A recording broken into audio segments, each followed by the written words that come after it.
Morning students, आज आप सभी का स्वागत है। आज का ये जो हमारी क्लास है वो ज्योग्राफी की क्लास है और उसका सेकंड लेसन है 12th क्लास का। उसका क्वेश्चन है फर्स्ट, जनांकीय संक्रमण के सिद्धांतों का वर्णन कीजिए। इस सिद्धांत का प्रयोग किसी क्षेत्र की जनसंख्या में होने वाले परिवर्तनों का अध्ययन करने के लिए किया जाता है। अर्थात जो जनसंख्या में परिवर्तन होते हैं, मतलब या तो जनसंख्या बढ़ती है या घटती है, उसका अध्ययन करने के लिए इस सिद्धांत का उपयोग किया जाता है। इस सिद्धांत का संबंध जन्म दर और मृत्यु दर से होता है। इस सिद्धांत का संबंध किससे होता है?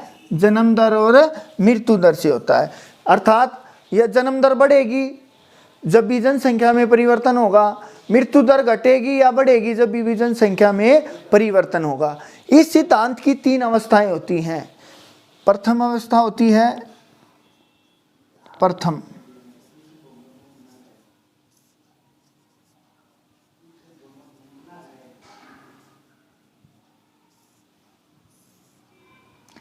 इसमें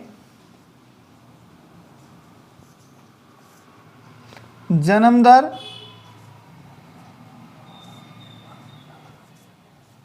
और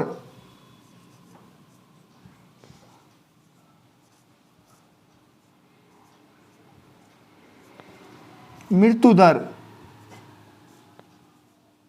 दोनों अधिक होते हैं।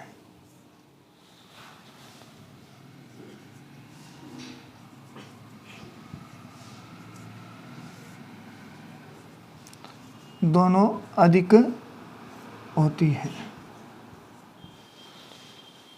इसमें अधिकांश लोग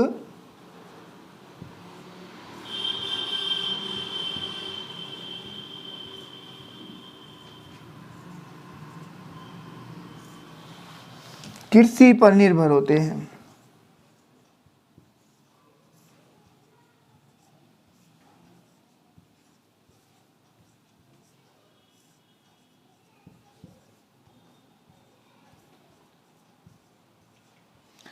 और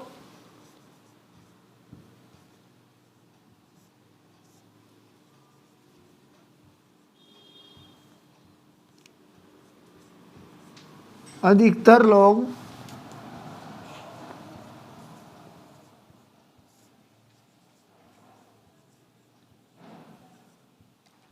अनपढ़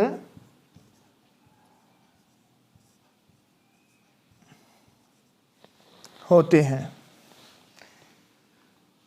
अधिकतर लोग अनपढ़ होते हैं। इसमें जन्म दर और मृत्यु दर दोनों अधिक होती हैं। इसमें अधिकांश लोग कृषि पर निर्भर होते हैं, अधिकतर लोग अनपढ़ होते हैं और उद्योगों का कम विकास होता है।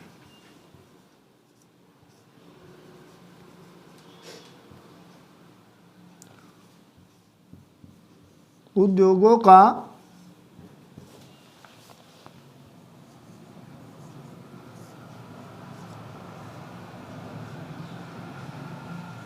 कम विकास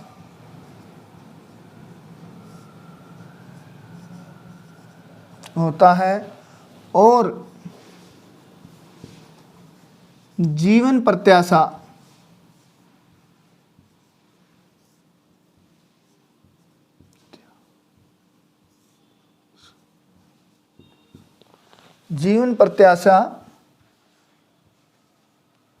कम होती है।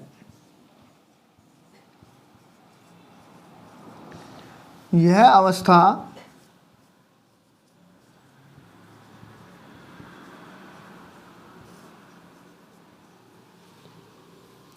अल्प विकसित देशों में पाई जाती है।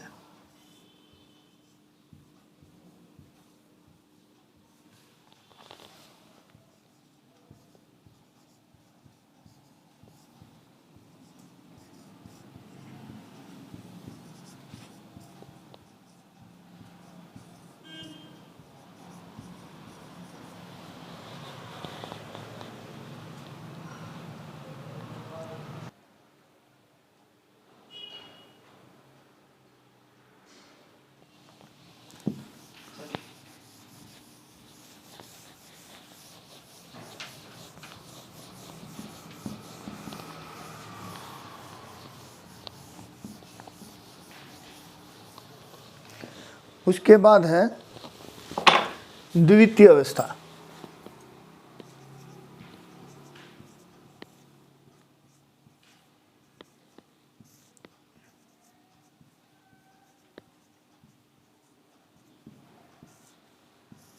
इसमें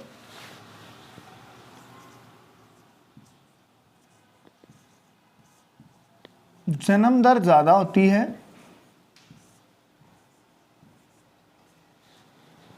जन्म दर ज़्यादा होती है और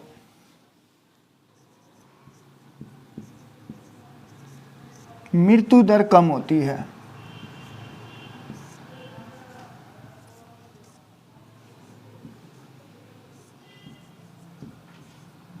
मृत्यु दर कम होती है, इसलिए यहाँ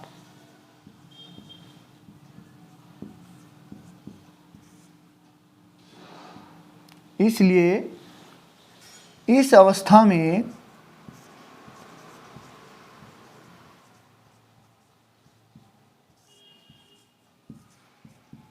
जनसंख्या वृद्धि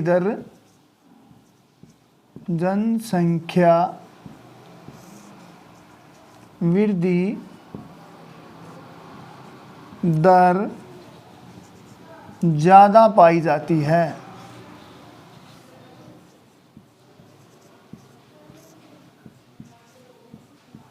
ज़्यादा पाई जाती है। इसमें स्वास्थ्य सेवाओं का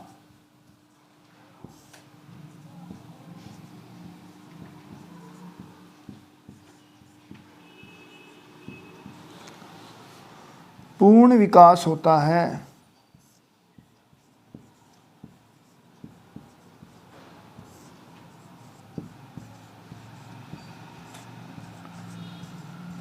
यह अवस्था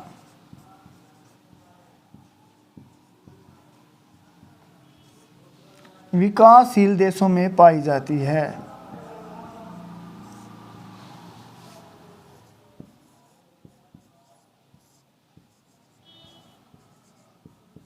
विकासशील देशों में पाई जाती है। हमने पहली अवस्था में पढ़ा था, उसमें क्या था, जन्म दर और मृत्यु दर दोनों क्या होते थे, ज़्यादा होते थे। लेकिन इसमें क्या होता है, जन्म दर ज़्यादा होती है, मृत्यु दर कम होती है। इसलिए इस अवस्था में क्या होता है, जनसंख्या वृद्धि दर क्या होती है, ज़्यादा होती है, क्योंकि इसमें स्वास्थ्य सेवाओं का पूर्ण विकास हो जाता है।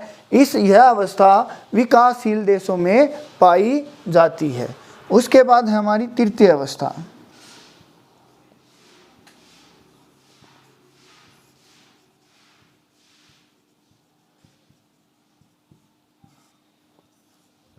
इसमें या इस अवस्था में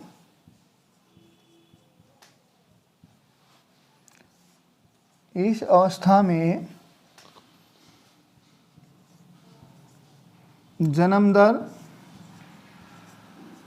और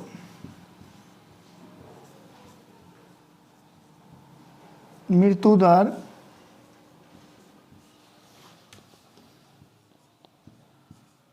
दोनों कम होती हैं।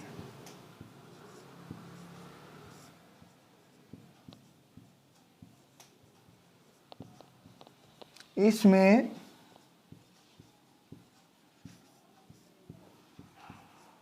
जनसंख्या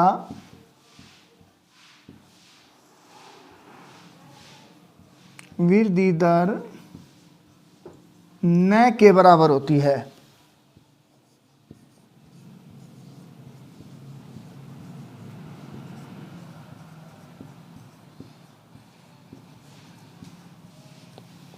इसमें अधिकांश लोग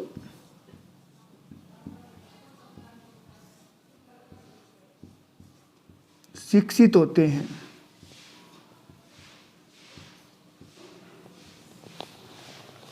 अधिकांश लोग शिक्षित होते हैं और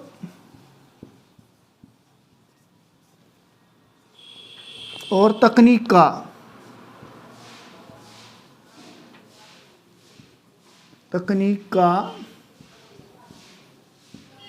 पूर्ण विकास होता है।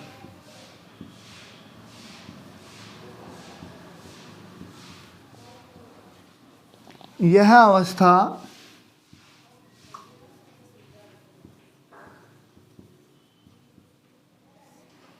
विकसित देशों में पाई जाती है।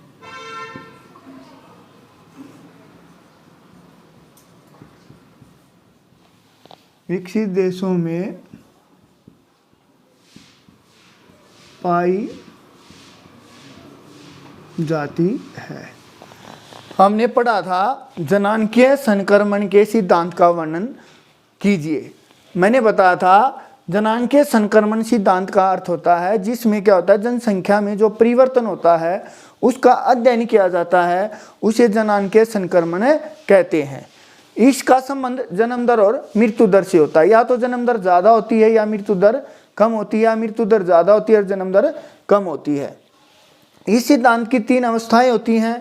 प्रथम अवस्था होती है जिसमें जन्म दर और मृत्यु दर दोनों क्या होती हैं, ज़्यादा होती हैं। ये अल्प विकसित देशों में पाई जाती हैं। यहाँ शिक्षा का स्तर होता है वो न के बराबर होता है और तकनीक का कोई विकास नहीं होता। अधिकांश लोग कृषि पर निर्भर होते हैं।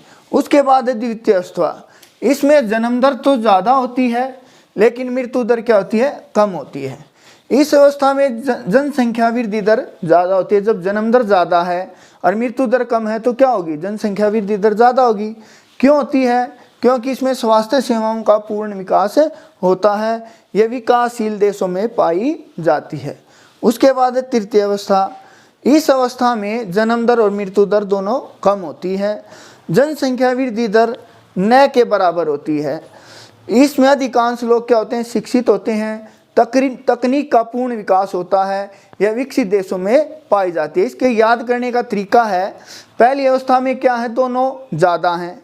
दूसरी अवस्था में जन्म दर ज़्यादा है, मृत्यु दर कम है। मतलब एक चीज़ ज़्यादा है, जन्म दर ज़्यादा है, मृत्यु दर क्या है, कम है। और तृतीय अवस्था में क्या है, दोनों कम है। याद कैसे रखोगे, एक में दोनों ज़्यादा, एक में ज़्यादा और एक कम, और तृतीय में क्या है, दोनों कम। धन्यवाद आप सभी विद्यार्थियों का। और ये क्वेश्चन वेरी इम्पोर्टेंट है, अच्छे से लर्न करना है। अगर किसी बच्चे को कोई प्रॉब्लम है तो कमेंट के माध्यम से मुझे बता सकता है, मैं उस बच्चे की प्रॉब्लम को सोल्व कर दूंगा। धन्यवाद।